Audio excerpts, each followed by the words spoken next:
Pinterest. Pinterest's share of overall visits increased 66% last year, which was the most of any social media network, and it now drives more traffic to publishers than Twitter, LinkedIn, Reddit, and Google Plus combined. The users of the site are comprised of between 70 and 90% women, depending on the study you look at, and they're mostly upper middle class, so they have a little bit of money, you know what I'm saying? And they're usually on Pinterest for one of two reasons: to find inspiration and to shop. As an entrepreneur, you can take advantage of both. Pinterest can help any brand, whether your focus is on men or women, because you can post any picture related to your product, including infographics, charts, slides, anything you want. And the great thing is that 80% of pins are repins. So you want to start creating original material, because every original pin that you post has a link back to your site, which is going to drive traffic when people repin it, build up your email list, and ultimately boost your sales. Basically, when most people log on to Pinterest, they take a look at their news feed and then they repin stuff. They don't really create their own material. So you have a really big opportunity here to promote your brand. Okay, so how do you create a board that people want to follow and repin?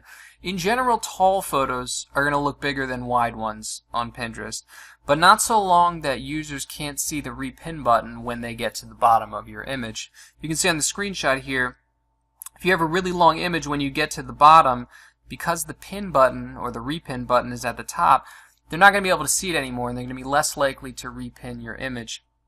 So you're going to want to crop your photos before you put them up there. Make sure that you can see the whole thing without scrolling down. And while you want to stand out with your photos, you don't want to make things overly complex or put too many details into one post. And you want to post what you're familiar with. If you put something interesting up, tell everybody why you think it's interesting, or ask a question. You could even put a close-up of something related to your category and ask people what they think it is. You can turn it into a contest. Really, you just want to generate conversation. It's going to lead to more followers and more people repinning your posts.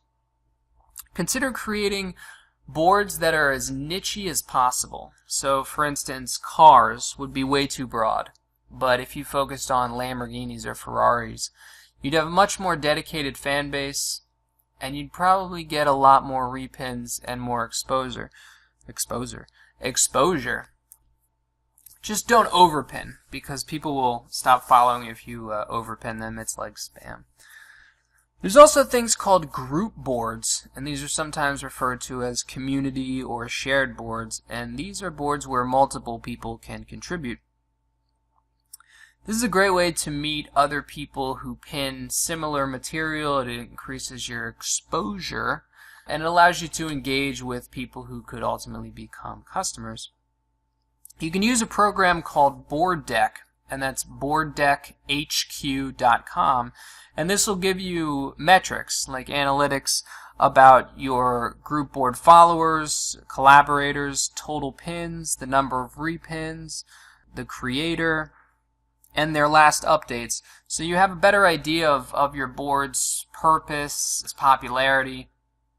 Really, to join a group board, you just have to reach out to the creator and ask them.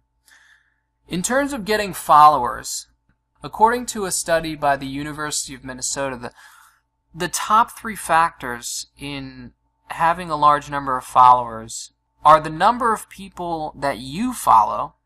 Okay, so I follow you, you follow me kind of thing.